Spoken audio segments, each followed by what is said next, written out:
Gaano man kalaki o kaliit ang sweldo mo ngayon, gusto kong malaman mo na kahit sino ay posibleng mabago ang financial situation at makapagsimula na makaipon. Minsan, kailangan mo lang mag-take ng first step para sa ipon goals mo, pero madalas, yung first step na yon ang pinakamahirap na gawin. Kaya ako gumawa ng video na to at nagbigay ng 77 money tricks para mabilis kang makaipon. Yung iba dito pwedeng mag-a-apply sa'yo, yung iba dito pwedeng hindi, yung iba dito simple lang na gawin, pero yung iba dito kailangan ng effort. Pero 'di ba, kung gusto, may paraan. Make sure na panoorin mo itong video na to hanggang dulo.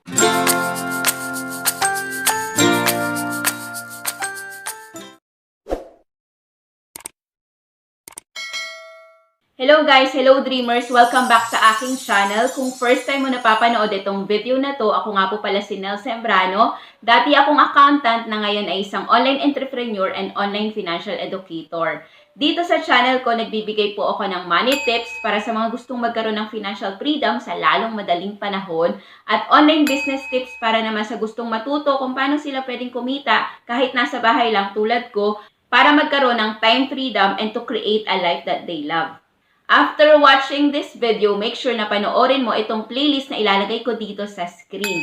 Ilalagay ko yung link sa description box or makikita mo rin dito sa taas ng video. Now, let's go sa topic natin today. Trick number 1, define your reason why to save money.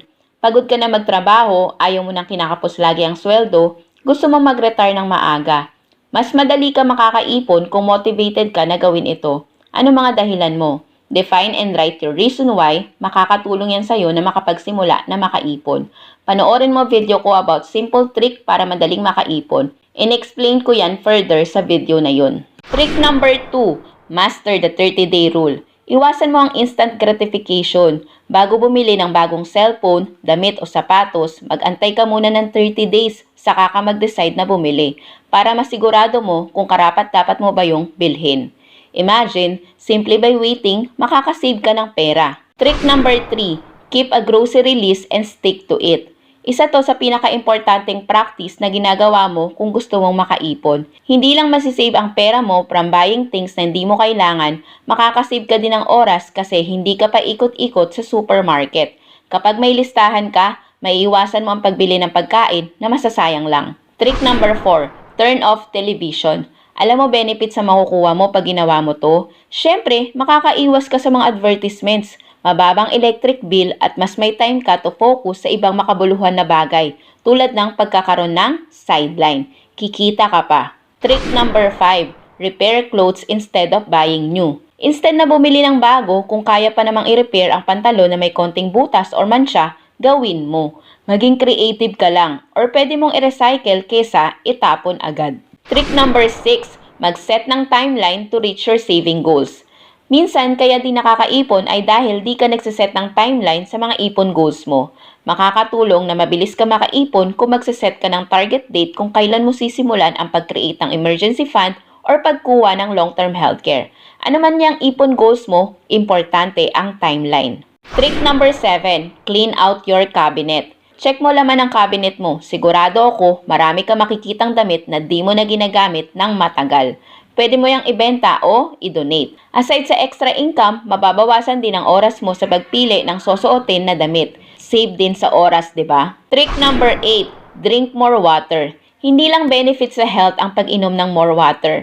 Meron ding itong benefit sa bulsa. Bakit? Kapag uminom ka ng tubig bago kumain, mas feeling busog ka. And you will eat less. Hindi lang sa makakasave ka ng money sa food, mas magaan pa sa pakiramdam kasi di ka sumobra sa pagkain. Trick number 9, umiwas kumain sa mga fast food restaurant. Instead na kumain sa mga fast food chain na hindi naman healthy, replace mo to ng mas healthy na pagkain na pwede mong baunin. Tip number 10, quit smoking. Gets nyo na po to, hindi ko na siguro kailangang i-explain.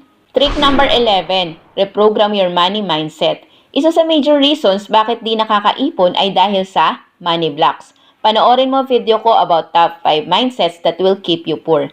Ilalagay ko yung link sa description box or makikita mo rin dito sa taas ng video. Trick number 12, buy quality appliances. Bago ka bumili ng appliances, make sure na mag-research ka muna para quality mabibili mo. Okay lang na medyo mahal basta alam mo na magtatagal yung appliances na bibilin mo. Mas makakasave ka ng money kung quality mabibili mo dahil matagal mong magagamit. Trick number 13, make your own gift instead of buying. Kung gusto mo makasave ng money and at the same time maging generous, making your own gift ang solusyon. Nagawa ko to before. Instead na magbigay ako ng expensive na regalo, nag-save ako sa CD ng audiobook na alam kong makakatulong sa pagbibigyan ko. Mas ma-appreciate pa yon ng pagbibigyan mo kung may personal touch saka nag-effort ka talaga. Trick number 14, pay yourself first. Madaling sabihin pero napakahirap gawin. Nakaugalian na kasi ng mga Pinoy na unahin munang bayaran mga bills bago ang sarili as savings for the future. Kung mapapractice mo ang abundance formula na tinuro ko sa video ko about 10 tips sa mga gustong makaipon, mas mabilis kang makakaipon. Panoorin mo yan. Ilalagay ko yung link sa description box or makikita mo ulit dito sa taas ng video. Tip number 15, make your own when you can. Isipin mo ano yung kaya mong gawin sa bahay instead na bumili sa labas. Hindi lang sa makakasave ka ng money, may dagdag skills ka pang matututunan. Di ba lagi kong sinasabi sa inyo, pag may new skill sets ka, opportunity yun to earn. Trick number 16, umiwas sa stress spending. Instead na bumili ng bagong sapatos, kumain ng cake, magpaspa, mag-milk tea to make you feel better dahil stress ka sa trabaho, isip ka ng ibang paraan to distress. Pwede ka mag-meditate, magbasa ng libro, o manood ng video sa YouTube. Libre na, natuto ka pa. Trick number 17, share your saving goals with people you love. Alam ko medyo cheesy to, pero malaking tulong to sa'yo para mas mabilis mong ma-achieve mga ipon goals mo. Bakit? Siyempre, pag alam ng kapamilya mo yung goal mo, mas gaganahan ka lalo dahil alam mo na may nagsusupport sa'yo. Huwag ka nang mahiyang i-share yung goals mo. Trick number 18, cancel unused memberships. Dati nag-enroll ako sa gym, hindi ko nagamit ng ilang buwan kasi lumipat na kami ng bahay. Malayo na kumbaga. Sayang naman kung itutuloy ko pa. Total nakakapag-workout naman ako sa bahay. Check mo mga unused memberships mo, makakasave ka ng money dyan. Trick number 19, buy used items when you can. Mahilig bumili tatay ko ng mga second-hand furniture as long as okay pa naman. Di ako nahihiyang sabihin na minsan nag-uukay-ukay din ako. May technique naman para mag-amoy at mukhang bago pa din. So kung kaya naman, buy used items. Trick number 20, get car insurance. Kung meron kang sasakyan o sariling bahay, make sure to insure it and get a best deal kung saan makaka-discount ka. Isa sa benefits bilang IMG member is discount on non-life insurances. Check mo sa channel ko yung video ko about top 26 updated IMG membership benefits. Lagay ko yung link sa description box at makikita mo rin dito sa taas ng video. Trick number 21, remove your credit card details from your online accounts. Mas mabilis kasing mag-shop online kapag nakalagay na credit card details mo in an account tulad ng Lazada or other online shopping store. Click and buy na lang. The best way para makasave ka ng money is to simply delete your credit card dun sa mga account na yun. Trick number 22, do holiday shopping right after holidays. Katatapos lang ng Valentine's Day. This is the right time para bumili ka ng pwede mong pangregalo for next year as long as di naman masisira. Bumili ka ng pwede mong pangregalo sa susunod na taon right after matapos yung holiday na yun kasi for sure naka-sale yun. Trick number 23, give the gift of service. Instead na bumili ng expensive gift sa mga pamangkin, why not mag-volunteer ka na alagaan ng isang araw or turuan sa mga assignments nila? Dati kasi cash gifts binibigay ko sa mga pamangkin ko, pero na-realize ko mas maganda kung matatandaan nila na minsan naalagaan ko sila. Trick number 24, declutter. Scan mo yung laman ng bahay or kwarto mo tapos check mo yung mga gamit mo kung kailangan mo pa yan or mas better na wala na lang. Malaking tulong yan sa pagkakaroon ng clarity ang decluttering. Lagi ko yang ginagawa, hindi lang sa gamit pati sa mga taong negatibo. Trick number 25, try generic items. Mas pinipili ko yung mga items na walang brand. Madalas kasi yung brand lang ang nagpapamahal sa presyo. Same lang naman ang gamit nito. Trick number 26, prepare meals at home. Nung nag-work ako sa Makati, lagi ako nagbabaon ng lunch. Saka minsan pag may time, ng snack na din. Alam mo naman kung gaano kamahal bilihin doon. Kung magagawa mo mag-prepare ng pagkain sa bahay pa lang, malaki masisave mo tapos healthy pa. Trick number 27, switch to term insurance. I follow the concept of buy term and invest the difference. Term insurance ang pinakamurang insurance. So I suggest na i-consider mo yan if you have other insurance. Abangan mo yung susunod ko na video na gagawin ko yung cheapest insurance na marerecommend ko. Trick number 28, umiwas sa mall. Masaya naman talaga sa mall kasi ang dami kang makikita pero ang daming temptation. Kaya hanggat kaya mong umiwas, umiwas ka na. Ako nagpupunta lang ako sa mall kapag may bibilhin ako and diretso lang ako dun sa mismong store at di ako nag-window shopping. Aside sa sayang ang time, baka matempa akong bumili nang di ko naman kailangan.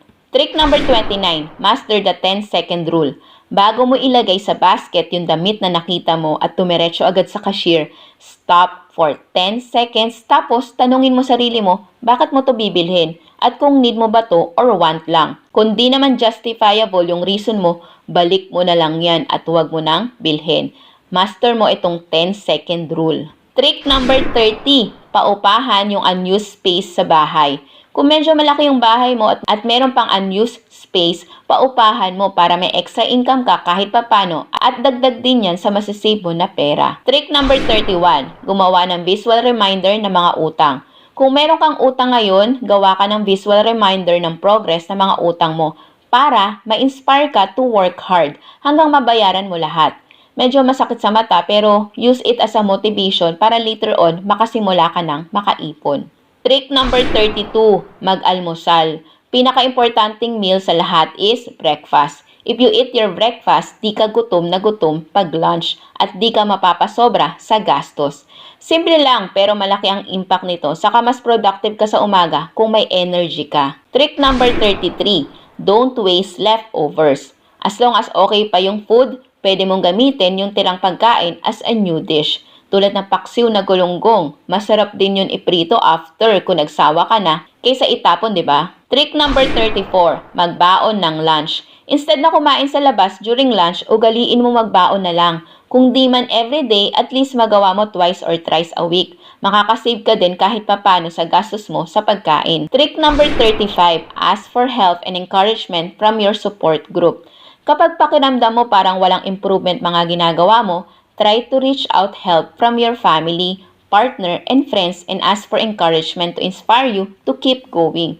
Pwede mo din akong i-contact para ma-encourage kita na kaya mo yan. Trick number 36, try to fix things yourself. Dati-rati kung may sira sa gamit mo sa bahay, mahirap ayusin on your own. Pero ngayon, you can check videos or tutorials online for free para maayos yung sira kung ano man yan. Laking tulong sa akin ang internet talaga. Be resourceful, hindi naman kailangang magpagawa agad. Check mo muna kung kaya mong i-fix by yourself. Trick number 37, keep an idea notebook. Isa din to sa nakatulong sa akin to save time and money. Remember yung sinabi ko na kaya di nagagawa ng isang tao na makapagsimula ng negosyo ay dahil kulang sa ideas. Kung meron kang naisip na idea, bago mo ito makalimutan, isulat mo na agad o kaya i-record mo sa phone mo. Trick number 38, look for a cheaper place to live. Kung nagre-rent ka ngayon at medyo malaki renta mo, pag-isipan mo mabuti kung worthy ba na dyan ka nakatira. Madali lang din naman mag-compute, di ba? Trick number 39, plant a garden. Nung lumipat kami dito sa Bulacan, meron ng space para magtanim kaya nakakasave din kami kahit papano sa mga gulay dahil meron kaming mga tanim. Pwede mo subukan yung urban gardening kung walang malaking space sa inyo. Trick number 40, invite friends at home instead of eating out. Mas makakasave ka ng money kung i-invite mo na lang ang mga kaibigan mo sa bahay at doon kayo magkwentuhan instead na kumain pa kayo sa labas.